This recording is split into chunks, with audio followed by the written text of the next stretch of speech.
উস্তাদ, শিশুদের মসজিদে আসার বিষয়ে কিছু জানাবেন। দেখেন, মসজিদে শিশুদেরকে নিয়ে আসা এটা ভালো এবং উত্তম। মসজিদে নিয়ে আসা যাবে না এরকম কোনো বিষয় না। যেরকম কিছু ব্যক্তিকে আপনি দেখতে পাবেন প্রত্যেক মসজিদেই, তো একটা এরকম একদম খিটখিটে মেজাজের মানুষ থাকবে, যারা ছোট বাচ্চাদেরকে প্রথম কাতারে থাকতেও দিবে না, সরিয়ে দিবে, একদম পিছনে দাঁড়াতে বলবে এবং মসজিদ থেকে বেরও করে দিবে। যারা এরকম স্বভাবের মানুষ দেখেন গা, তাদের সন্তানরা নামাজ পড়ে না। অথচ আল্লাহ রসুল সাল্লাল্লাহু আলাইহি ওয়াসাল্লামের স্পষ্ট হাদিস রয়েছে, সহিহ বুখারীতে আল্লাহ রসুল সাল্লাল্লাহু আলাইহি ওয়াসাল্লামের স্পষ্ট হাদিস যে বাচ্চার কান্নার আওয়াজ শুনতে পেয়ে আল্লাহ রসুল সাল্লাল্লাহু আলাইহি ওয়াসাল্লাম নামাজ সংক্ষিপ্ত করেছিলেন। ইমাম হাসান হোসেন দুইজনকে আল্লাহ রসুল সাল্লাল্লাহু আলাইহি ওয়াসাল্লাম কোলে করে নিয়ে খুতবা দিয়েছিলেন, মানে মসজিদে নিয়ে আসা যাবে।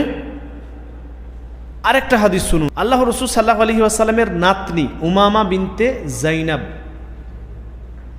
তিনাকে আল্লাহ রসুল সাল্লাল্লাহু আলাইহি ওয়াসাল্লাম কোলে করে নিয়ে, কাঁধে করে নিয়ে নামাজ পড়েছেন। যখন তিনি সালাতের কিয়াম করতেন, দাঁড়িয়ে থাকতেন, তখন তিনি কাঁধে উঠিয়ে রাখতেন। যখন তিনি রুকুতে যেতেন তখন তেনাকে সাইডে রেখে দিতেন। সেজদা থেকে যখন উঠতেন তখন আবার তিনি উমামা বিনতে জাইনাবকে কাঁধে আবার উঠিয়ে নিতেন।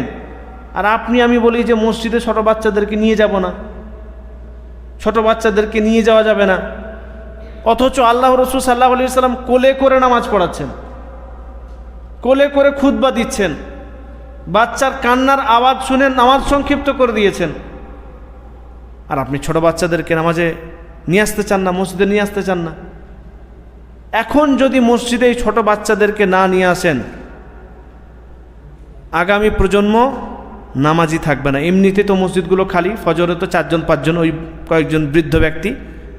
ছোট বাচ্চাদেরকে যদি না নিয়ে আসেন তাহলে নামাজে তারা অভ্যস্ত হবে না। এখন থেকেই নামাজে অভ্যস্ত করানোর জন্য মসজিদে নিয়ে আসার চেষ্টা করতে হবে।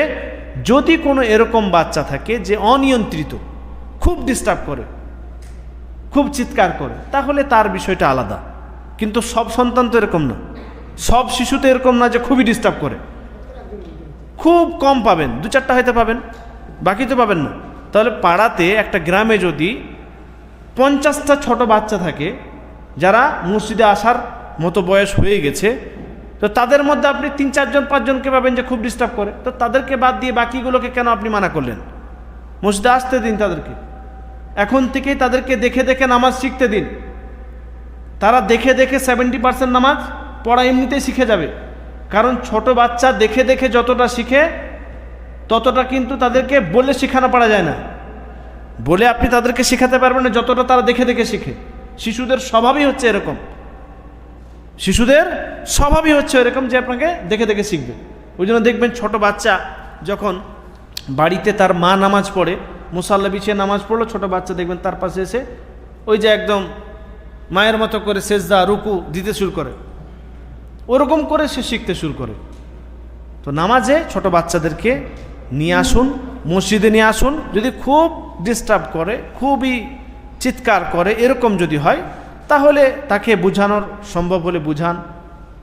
তাকে যদি না বোঝাতে পারেন, সবসময় যদি এরকম হয়, হতে পারে কিছু সন্তান, কিছু শিশু এরকম থাকে, কিছু বাচ্চা এরকম থাকে যে খুবই একদম জোরে চিৎকার করে, খুবই মানে মানুষকে ডিস্টার্ব করে। এরকম যদি হয় তাহলে তাকে বাড়িতে রাখেন, তারপরে একটুকু যখন তার বুদ্ধি হয়ে যাবে, যখন একটু বুঝতে শিখবে তখন নিয়ে আসেন। এটা একদমই ঠিক না যে মসজিদে কোনো বাচ্চাদেরকে নিয়ে আসাই যাবে না। বাচ্চাদেরকে নিয়ে আসতে হবে, এটা ভালো স্বভাব, ভালো তাদেরকে উত্তম স্বভাব শেখানো হয় এবং এভাবেই তারা সালাত শিখে যায়।